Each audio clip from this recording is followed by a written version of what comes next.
ये एक बुक्स का पार्सल आया हुआ है, इसको देख लेते हैं कौन कौन सी बुक्स इसमें है और ओपन कैसे होगा वो भी देख लेते हैं थोड़ा सा।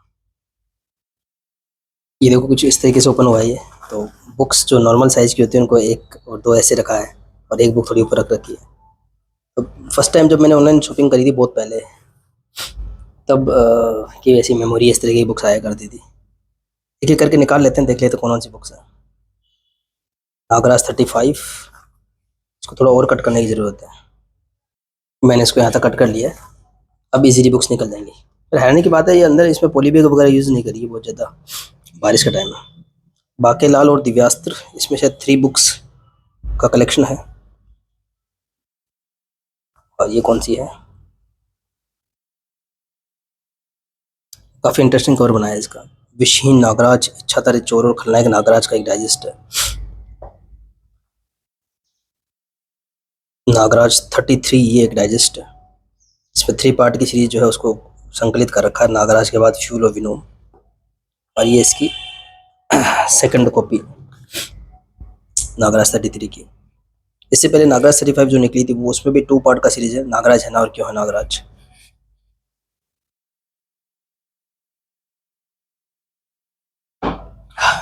ये जो है नागराज 20 भी दिख रही है, विश्वामित्र वाली, इसको निकालेंगे। जंग, ये भी एक डाइजेस्ट निकाला था। इसमें देख सकते हैं 4 किताबें हैं, जंग, दुश्मन, क्यूज मास्टर और मम्मी का कहर। थोड़ा सा अच्छे से इनको पॉली बैग में रखना पड़ेगा, बारिश में खराब ना हो जाए। कंडीशन काफ़ी अच्छी है। वैद्य बाकेलाल, अगेन बाकेलाल की 2 बुक्स आई थी, इनके कलेक्टेड एडिशन भी आए थे। शुरुआत में जब पब्लिशिंग शुरू हुई थी इनकी आरसीएमजी की तरफ से, तो 6 किताबें आई थी किसी सेट में। फिर 2+2 के कुछ कलेक्टेड एडिशन शायद आए होंगे, उन्हीं का डाइजेस्ट का फॉर्म है ये मुझे डाउट है कि शायद मेरे पास नहीं है। नागराज 34, अवशेष, चुनौती और हेड्रोन, 3 पार्ट की सीरीज है, 80 पेज की, उसको संकलित करा हुआ है इसमें। अगेन नागराज 34 का एक सेकेंड कॉपी और नागराज 20 का एक सिंगल कॉपी। तो ये आई थिंक ये कंप्लीट हो चुका है, कुछ नहीं इसमें, वो हटा देंगे। ये बुक्स निकली हैं इसमें, नागराज 20, जिसमें है विश, अमृत और सम्मोहन। ईयर 99 की है ये बुक्स और मुझे बहुत बहुत ज़्यादा पसंद है ये बुक्स, इनका आर्ट वर्क वगैरह बहुत अच्छा लगता है। नागराज 34 की डबल कॉपी, उसका रीज़न बताऊंगा क्यों डबल कॉपी ली। वैद्य बाकीलाल और दिव्यास्त्र, ये डाइजेस्ट जंग का है मेरे पास में, ये सेकंड कॉपी होगी मेरी। और अगेन नागराज 33 की डबल कॉपी, 28, ऐसा कुछ है ये देखिए। अब इसका पॉइंट यही था कि मेरे पास ये डाइजेस्ट थे नहीं और मुझे कभी इनकी ज़रूरत महसूस भी नहीं हुई। उसका रीज़न ये था कि बहुत सारे रिप्रिंट्स अवेलेबल थे, जैसे ये बुक्स हैं, तो ये बुक्स के आई थिंक मेरे पास में रिप्रिंट अवेलेबल थे अच्छी क्वालिटी में। तो मैंने कहा क्या करना है डाइजेस्ट का, क्या रीज़न है उसको लेने का। ऐसे अगर हम अवशेष, चुनौती और हेड्रोन वाला जो जो डाइजेस्ट है उसकी अगर बात करें, तो मुझे ज़रूरत महसूस इसलिए नहीं हुई क्योंकि इसका कलेक्टेड एडिशन है मेरे पास में और उसी प्रकार का ये है। मतलब तो मैंने कहा मैं क्या करूँगा डाइजेस्ट का, कलेक्टेड एडिशन पढ़े तो हैं। और ये एक ऐसी सीरीज है जो इतनी ज़्यादा कोई पसंद नहीं की जाती और इसके पेपर बैग्स भी काफ़ी हो गए हैं, मतलब ये 2-3 सालों में, 2023 से लेकर अब तक तो काफ़ी हो गए हैं। कुछ ओरिजिनल आज को इसके प्रिंट भी मिले हैं, काफ़ी हो गए हैं इसके। इस वजह से मैंने कभी इस पे ध्यान दिया नहीं। फिर अब मैंने क्यों इनको लिया, उसका रीज़न ये था कि अभी मैंने हाल फिलहाल में 15-20 दिन हुए होंगे, मुझे डाइजेस्ट का एक कलेक्शन मिला था, नागराज का, ध्रुव का, बाकीलाल का, डोगा का, इनका मुझे डाइजेस्ट का पूरा कलेक्शन मिला। और इम्पोर्टेंस पता लगी, जोसेफ जैसे जो एक ह्यूज जो कलेक्टर्स हैं, उन उनसे ही मुझे समझ में आया। वो बोले कि सर इसको वैसे मत लो आप कलेक्टर एडिशन की तरह या वैसे, ये डाइजेस्ट का एक अलग कलेक्शन होता है। और इनिशियली जब नागराज के जो डाइजेस्ट आए थे उसमें जो है 1 2 3 4 ऐसे नंबरिंग होती थी। तो नागराज 16 यानी कि नागराज सेक्शन तो कोई मिलता ही नहीं था, जो खजाना वाला है, मेरे को अभी आज तक नहीं मिला वो। 17 18 शायद कुछ होगा, मैं देखूंगा। तो उन्होंने मुझे, जोसेफ ने बताया कि सर इसका प्रॉब्लम क्या है कि नंबरिंग होती है और डाइजेस्ट का कलेक्शन होता है, और ओरिजिनल जो डाइजेस्ट है उसका लास्ट डाइजेस्ट है नागराज 34, जिसमें कि अवशेष, चुनौती, हेड्रोन है डेफिनेटली। और वो भी बहुत मुश्किल से मिलता है, हालांकि मुझे मिल गया था उस कलेक्शन के सेट में जो मैंने अनबॉक्स किया था। तो ठीक है। और बोले कि वो 17 के बाद फिर 34 ही आया था, 17 18 जो भी था, मतलब वो ये कभी प्रिंट ही नहीं हुए थे। ये ना 33 है या 35 है,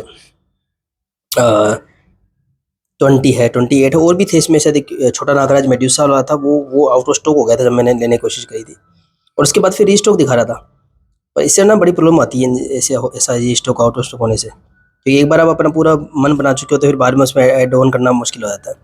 तो खैर ठीक है, तो मैंने इसको फिर उस नज़र से मैंने देखा, मैंने पहले कभी सोचा नहीं था इस बारे में। तो अगर मैंने ओरिजिनल का कलेक्शन किया है, जो नंबरिंग थी डाइजेस्ट की, तो उसमें कभी 20 28 33 35 भी होंगे ही नहीं, सिर्फ 16 17 के बाद में ये 34 ही होगा। तो फिर इसका मतलब इनको आप ओरिजिनल मान सकते हो। हालांकि मनोज जी की तरफ से आए हैं, लेकिन कभी ये आए नहीं ना वैसे तो इनको आप ओरिजिनल मान सकते हो। तो वो आपके ओरिजिनल कलेक्शन की भी शोभा बढ़ा सकते हैं, उसको आगे कंटिन्यू कर सकते हैं। और प्लस रिप्रिंट का कलेक्शन है तो है ही। तो मैंने कलेक्शन के पॉइंट ऑफ व्यू से कभी सोचा नहीं था, मैंने इसको उसी पॉइंट ऑफ व्यू से पहले सोचा था कि ठीक है अवशेष का है कलेक्टर एडिशन अपने पास में, तो इसकी क्या आवश्यकता है।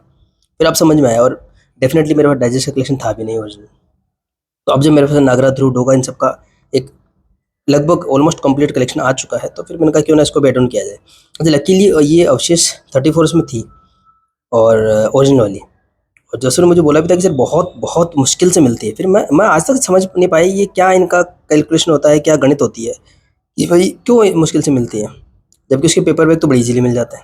अच्छा, ये जो डाइजेस्ट है, मैंने आप देखे मनोज जी वाली, तो 34 तो मेरे पास ओरिजिनल पड़ी है, तो फिर ये दो क्यों मंगाई। तो मैंने मनोज जी का वेरिएंट हो जाएगा, और मुझे नहीं पता था, मैंने कभी एक्सप्लोर नहीं किया था कि इसमें सभी कवर शामिल हैं। देखो, अवशेष के बाद अवशेष का कवर भी अंदर होगा, ठीक है। और इसमें जो देखिए, और कलेक्टर एडिशन जो इसका आया था मनोज गुप्ता जी की तरफ से, या फिर ओरिजिनल भी शायद आया होगा पहले कभी, मुझे याद नहीं, उसी का रिप्रिंट होगा मे बी। उसका सारा कंटेंट इसमें है, बोनस पेजेस वगैरह। आई थिंक ये नागराज 34 जो ओरिजिनल आया था उसमें ये बोनस कंटेंट नहीं था। ये काफ़ी खास बन जाता वैसे कि भाई इसमें बोनस कंटेंट भी है खजाना की तरह। और इसका कभी कलेक्टर एडिशन आया ही नहीं। नागराज के बाद फ्यूल और विनोम, ये 3 पार्ट की सीरीज है, कलेक्टर एडिशन आ सकता था पर शायद आया ही नहीं। इसका कलेक्टर एडिशन क्यों नहीं आया पता नहीं। और इसमें मुझे ऐसा लग रहा है कि कवर शामिल नहीं है। नहीं नहीं है लेकिन अलग तरीके से है। जैसे कि ये नागराज के बाद का कवर ये है, और इसके बाद विनोम जो था उसका कवर ये है, और फ्यूल जो बीच में बच जाता है उसका कवर शायद ये है। I am sorry, I think fuel का कवर ये है और विनोम का कवर है। मतलब कवर दिए हैं लेकिन उसको अलग स्ट्रेटजी से दिए हैं। तो ये और थोड़ा अलग टाइप का और अलग खास सा बन जाता है कि भाई इसका तो कोई कलेक्टेशन भी नहीं आया।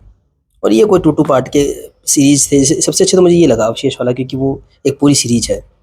34 33 मुझे अच्छा लगा क्योंकि नागराज के बाद फ्यूल और विनोम अपना अपना एक सीरीज है, तो ये एक अच्छी बात रहती है सीरीज को अगर इस तरह से देखना अच्छा लगता है। नागराज है ना, और क्यों है नागराज, ये भी 2 पार्ट का सीरीज है।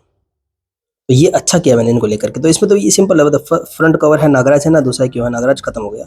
इसके अंदर भी कवर है कि नहीं मुझे नहीं पता, शायद शायद नहीं होंगे, पर अंदर भी हो तो बोनस रहता है। पर ठीक है फिर भी, मतलब तो मैंने इसको उस हिसाब से कभी लिया ही नहीं था।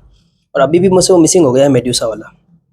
मैंने सोचा भी था कि मैं आयुष गुप्ता जी को थोड़ा मैसेज वगैरह करूँ और कन्विंस करूँ कि इसमें मेरा वो इन डबल कॉपीज़ को हटा करके या तो वो ऐड करवा दे, उसका नंबर पता नहीं क्या था, या अलग से ऐड करवा दे। फिर इतना मैं पेन लेना नहीं चाहता था, मतलब क्या पता शायद हो भी जाता अगर मैं उनसे रिक्वेस्ट वगैरह करता, तो वो एक्स्ट्रा ऐड करवाए थे। बट मैं छोड़ो उस बात को, कभी कुछ और मौका मिलेगा तो ले लेंगे उसको।